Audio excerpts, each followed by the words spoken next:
Наташа эженин эмчеги менен бир нерсе эженин көпчүлүгүн көрсөтүп атат. Ошондуктан ойлонушуң керек бул маселеде, урматтуу мекендешим. Жешти азайтышың керек экен. Бардык нерсе жештен башталат. Жегениңден кийин бул күчтүү болуп калды, энергия кирип калды дебесин. Көп жегениңден кийин уйкуң келет. Энергияң кетет. Көп жеш энергияны алып коет. Уйкуң келет.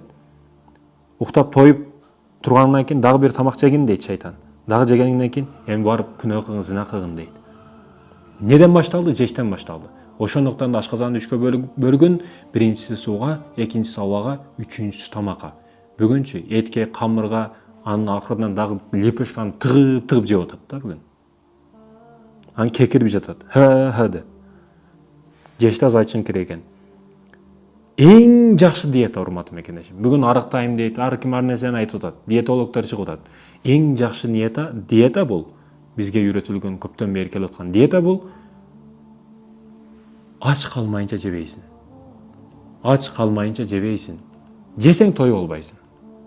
Мен баягы айтып аткан 3кө бөлүп коесуң дегени. Экинчиси, эмнени азайтат экенсиң?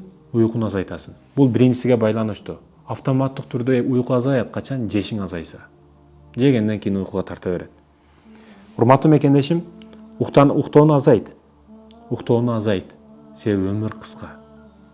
Өлүм жакын. Күн, убакыт секунд сайын өтүп атат. Анан сен кантип уктайсың? Кайсы бетиң менен уктайсың?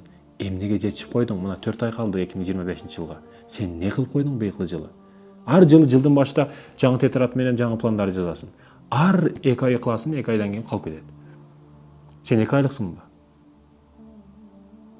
2 айлык же 1 айлык болбо, сен өмүр бою бир нерсени баштадың, өлүп кеткичен таштаба. Ошентип ниет кыл.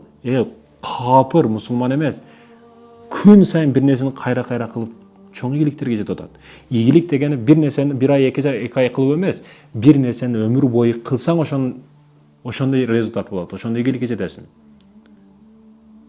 Биздеги минус жак, эң жаман нерсе, акчалуу жака кызыгат, анан кыйналып калса кетип калат.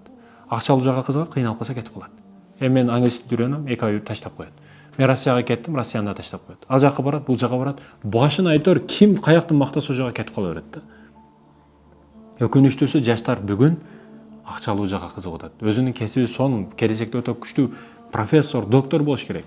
Өзүнүн бир жерин майын жанып чыга турган адам. Бирок акчалуу жака кызыгат. 2 ай кылат, 3 ай кылат, таштап коет. Урматтуу мекендешим, эч качан таштаба. Биринчи баштаба. Менин эрежем баштабайм эч качан. Бирок баштасам эч качан таштабайм. Сен да ошондой бол. Таштаба. Ошондуктан да Расулулла саллаллаху алейхи вассалам аз гана кыл, саз гана кыл өмүр бою. Күн сайын уланып турган эң жакшы дейт. Аз болсун, күн сайын уланып турсун деген, урматтуу мекендешим. Ал эми, урматтуу мекендешим, үчүнчүсү, көп сүйлө. Азайтышың керек. Сүйлөөнүн не кереги бар? Керектүү нерсе, пайдалуу нерсе болсо сүйлө, болбосо унчукпа. Ошондуктан Жүсүп Баласагын атабыз тил арысан босогондон комдонгон, бошоп кетсе өзүңдө жеп койгон деп бекерин айткан эмес.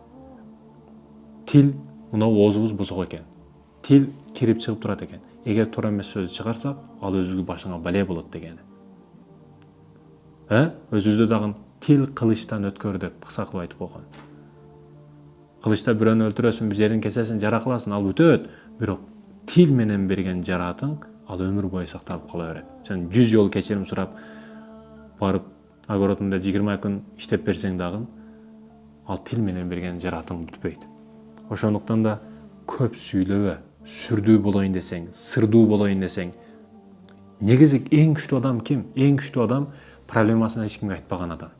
Проблемасын өзү чечкен адам. Ал адам сүрдүү көрүнөт, ал адам сырдуу көрүнөт, ал адам бай көрүнөт, ал адам чыныгы мужик көрүнөт. Ал ким десеңиз, аз сүйлөгөн адам. Себеби аны эч ким эч нерсесин билбейт да. Ошондуктан көп сүйлөө, урматтуу мекендешим. Өзүңдү өзүң реклама кылба, сырыңды алдырып койбо. Сырыңды алдырып койбо. Ал эми, урматтуу мекендешим, 6-чысы, 3 нерсени үйүңө киргизбейсиң. Биринчиси процент. Арам. Процент бербе. Процент, буга шериктеш дагы болбо, аралашпа. Бүгүн кредит алып, үй салам деп аткандар, кредит алып, мал бизнес кылам деп аткандар. Бизнести кылып аткандардан сурап көр, кеңешип көр. Алар %90% алба дейт кредит. Кредит менен бизнес кылба дейт. Себеби алардын башынан өткөн бул система. Бул процент деген ушундай, кредит деген ушундай. Урматтуу мекендешим, жамгыр жок учурда зонтикти берет дагы. Качан жамгыр жааса ошол зонтикти кайра алып турган система да. Сага эч качан пайдасын бербейт. Проценттен арамдан алыс бол. Арамдан асман канчалык алыс болсо ошончолук алыс бол. Себеби арамдыкы тез келет, бирок ушунчалык тез кетет, кабыргаңды кайыштырып, омурткаңды үзүп кеткенин өзүң түшүнбөй каласың. Адалдыкы тамчылап келет, бирок чугундуу болот, рахаттуу болот. Проценттен ал эми экинчиси арам рызык. Көчөдөн кантип таап келип атасың, маани бер. Аял киши үйдө эчтекени билбейт. Аны эмнени алып келсең балдарыңа жедире берет. Эркек киши көп нерсеге жооп берип коет экен да. Ошондуктан көчөгө чыгып ким менен сүйлөшүп атасың, эмне алып келип атасың, маани бер. Каяктан таап келип атасың. Урматтуу мекендешим, дүйнөдө бактылуубуз бүгүн. Европага, Россияга, Кытайга барбаган жерибиз калбады. Дүйнө үчүн, акча үчүн, доллар үчүн иштеп атабыз, таап атабыз. Бирок адал арам, оң сол маани бербей калдык да. Оңдон солдон кылып бүгүн чогулттук дүйнөнү. Үйлөрдү салдык, 3 этаж, 2 этаж кылып, касыр кылып, сонун кылып. Бул деген салба деген эмес, сал, адалынан болсун. Бирок арамдан адалдан кылып аралаштырып салдың дейли, бир күн өлүп калдың.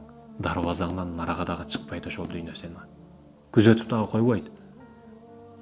Экинчи жакын туугандарың, балдарың, чакаларың кабырга чейин барат, бирок кабырга кошо кире албайт. Ким кирет десеңиз, ушул же кылган күнөөлөрүң, же кылган жакшамаларың кирет.